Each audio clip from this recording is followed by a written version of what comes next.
পৌষ সংক্রান্তি মানেই পিঠে পুলি পায়েস আরও কত কি। নাওয়া খাওয়া ভুলে প্রায় নবদ্বীপের মৃৎশিল্পীরা এখন ব্যস্ত সরা তৈরিতে।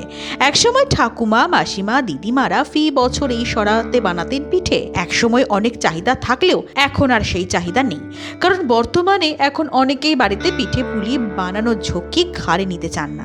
তার উপর আবার কাঁচামালের দাম বেড়ে গিয়েছে, তো সব মিলিয়ে লাভের মুখ দেখতে পাচ্ছেন না শিল্পীরা। তবে বাপ ঠাকুরদার ব্যবসা অনেকেই টিকিয়ে রেখেছেন।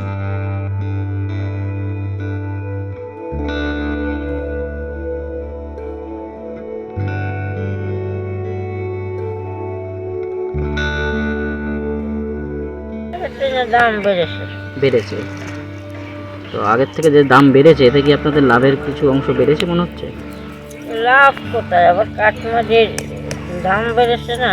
আচ্ছা, চাহিদা কেমন আছে এবছর?